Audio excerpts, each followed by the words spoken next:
Everybody wants to work in fashion. They see the photos and the likes and the followers and all that. How does one work in fashion?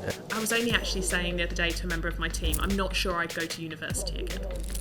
See that they've been to Cyprus. Start the conversation with, can you recommend a great hotel in Cyprus? I saw you went, or a great restaurant. Nowadays, a lot of people, I'm sure, reach out to you on social. Hey, I want a job and this and that. Because what I've learnt and how I've got to where I am today is through experiences more than anything else. Welcome to the show. Thank you very much. Awesome. So, the name Sociate, where'd that come from? Well, do you know, actually, when we found the name, though, the name was out of a generator on the internet. So my husband was not working back then, and he was either got Cristal or Sociate. Jay-Z. But at the time, Cristal was the nightclub at Wafi. Ah, yeah, I So I was remember. like, we can't be a champagne and we can't be a nightclub. But also, Society was the bar, little club in Marina. So I was like, no, Sociate. That was the two final choices. Also with Sociate, though, it gets called Society a lot, despite the different spelling. And in Marina, there was Society. I don't know if there's a bar or a club or a dance area. All those years ago. But also Associate. So you would associate yourself with brands. Then I was like, you drop the AS, Associate. Interesting. That's its story. Awesome. What are the types of clients that you have? Could you give us a little brief on them? Yeah, of course. A whole host of different clients. So I've always been a big believer. Whilst we now, kind of 8 years in, we are working with bigger clients, which is fantastic. I've always been a big believer that if you close the door to people in the early stages, so when people have smaller budgets, when they only need one task doing, they're not going to suddenly have bigger budgets and a bigger scope of work and go, that person that said no in the early days, I'll go back to them now. So I'm a big believer in helping people. So we work with startups and SMEs as well, although the term SME, 0 to 500 employees, I mean, really. But we work with startups and people in the early stages of their business, but equally we have some of the hotel brands, we have some of the large retailers as well, and have worked with them too. So both ends of the spectrum and in the middle, but not turning people away and finding a solution would be how I would see it. Just a few scope of work that Sociate does.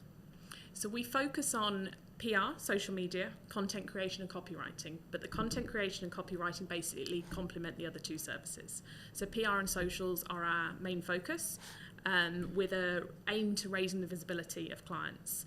There isn't one size fits all, so a collection of what I class as our toolkit from a PR point or a social point, bringing it together. Interesting. I'm assuming you also do fashion brands, right? We do, and I actually have a fashion degree. Wow, that's interesting to know. So that's why. Okay. Everybody wants to work in fashion, right? And people who are in their early years, like the mid-20s or whatever, while growing up with the age of social media for the last, a decade or so, they see the photos and the likes and the followers and all that, and they want to get into the industry. How does one work in this industry or in fashion, and what's the path and where do you think they should go?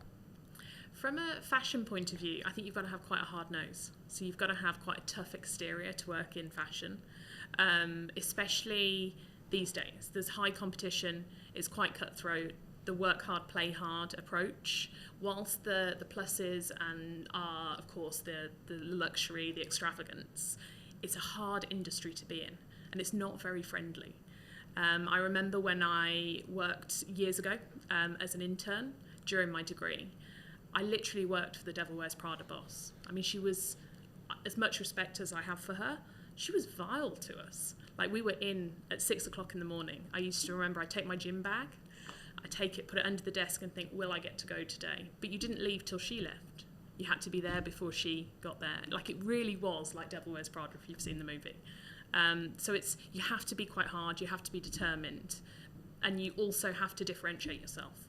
You can't be a fly on the wall, you can't just fit in, you've got to stand out. Interesting. What was your role over there? PR intern. So I was an intern in the PR departments for in-house fashion brands. So whilst we got amazing experiences, we did all of the legwork. We did all of the jobs, all the calling to get them to trunk shows, the calling to make sure the latest handbag was in the latest issue of Vogue and so forth. So we did a lot of the legwork for the PR teams. Yeah, I was a PR intern. Interesting. How long were you there for? I did a whole year in industry, so I did half of it with brands. So I worked with 3 different brands, a 3-month, a 1-month, and a 2-month. Was that right? And then I worked in magazines, so I saw the flip side. So I saw the fashion and beauty editors get deliveries from all of the big brands. They just used to stack them up by the side of their desks, and it literally was like Christmas every day. Wow, it's interesting. So I saw how hard it was to get the coverage, and I saw how little they care about the zillions of deliveries that they get. And that was all for people to keep?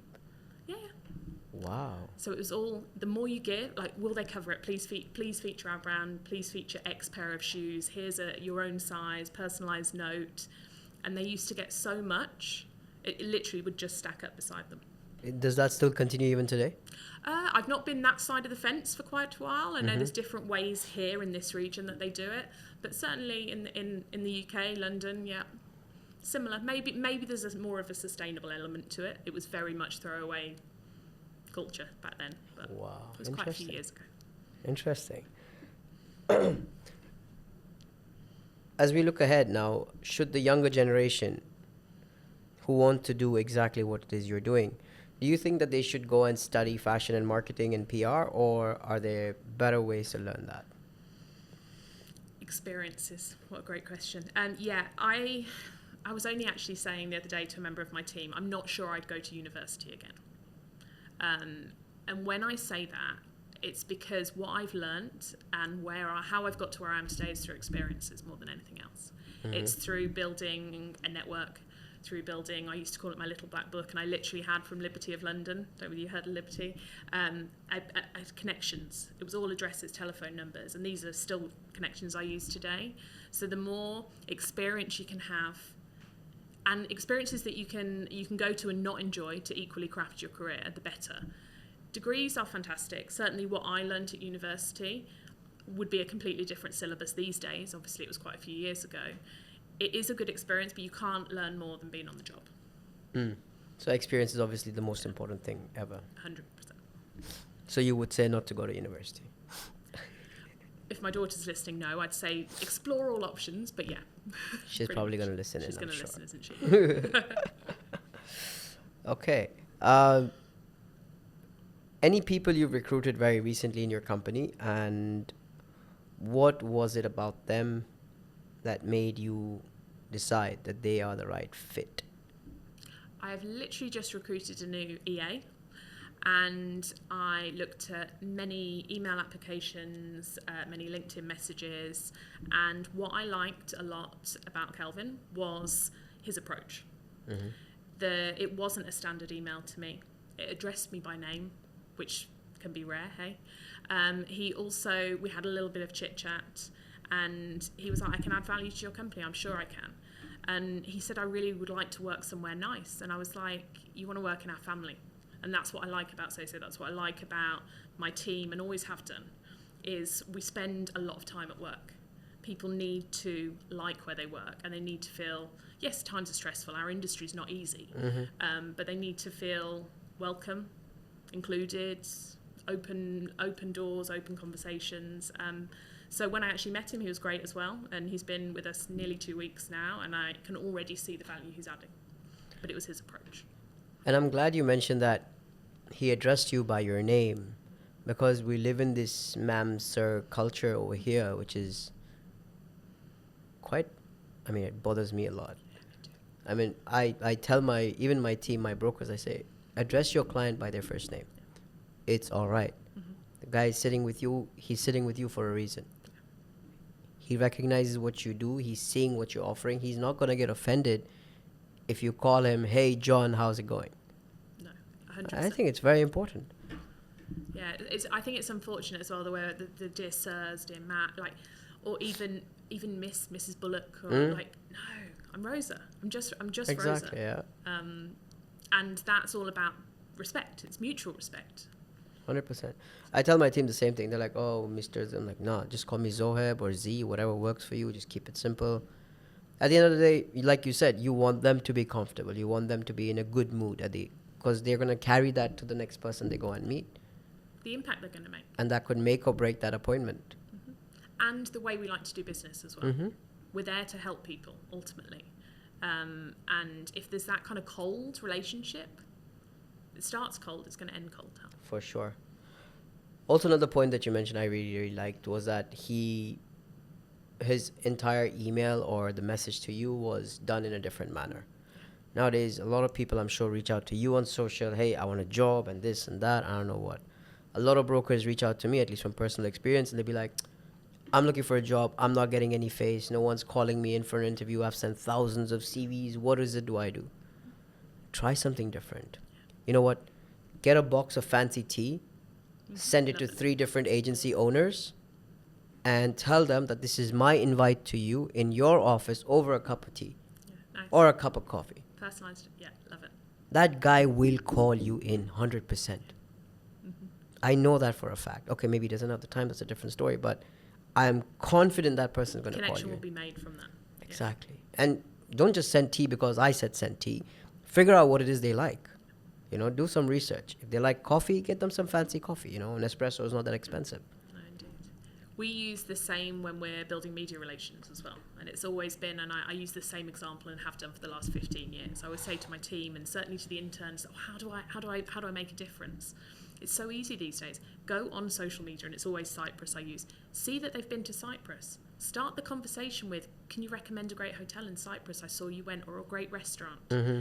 The little things, yes, it's a tactic, but those little things will go, actually there was a fantastic Italian restaurant, whatever, Spanish, whatever it may be. But that will differentiate you from somebody else. 100%. It's not about what you want, it's about how you can engage with somebody. And like you said, it is a tactic. Yes, I understand. But at the end of the day, that's what makes me stand out. Take it however you want to take it. I want to get in front of you on that table, so I'm going to do whatever it takes. If you're just going to send another CV like the thousands that come in and end up in archive, why should anyone call you?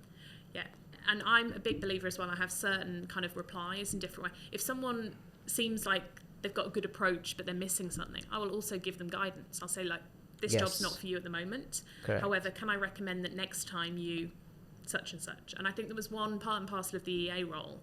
I replied to one girl and I said, try your intro again, because her CV was singing, like it was great, but her intro was so cold, and she didn't quite get it the second time. Maybe I wasn't quite clear enough, but I was trying to get her to go, hi Rosa, how you doing? Like a little bit more.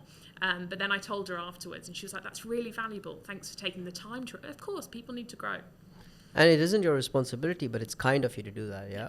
I try to advise the brokers in similar manner as well, but some of them get it, some of them don't. We go back to those people. We remember them. True, and that's for sure. The impact we make. For sure.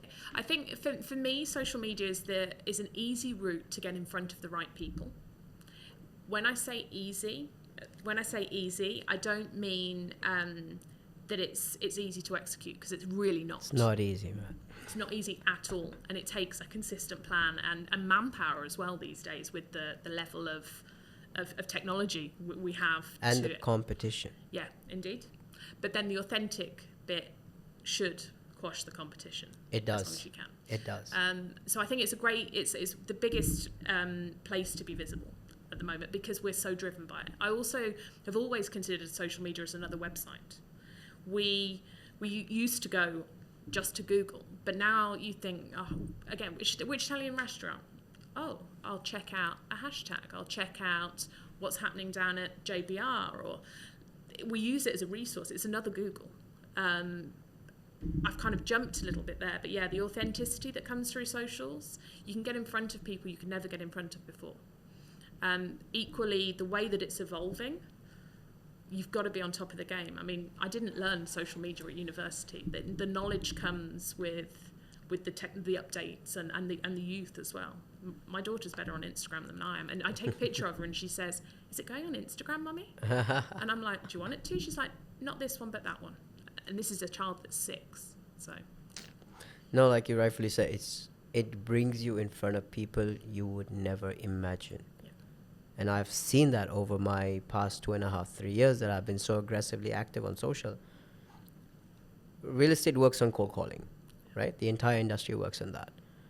But when I started doing this, I had people from parts of Australia, parts of the UK, parts of, I don't know, Uzbekistan and Tajikistan. And I was like, do you guys even does my content even reach you? And they're like, yes. I said, but there's other brokers in the industry who are also on social from your same country. They're like, yeah, but we don't want to work with them. I'll be like, okay, that's interesting to know, man. Thank you. Because they feel like they know you because of how authentic it is. And I mean, that we used to kind of call foot in the door. That's a big foot in the door to these people.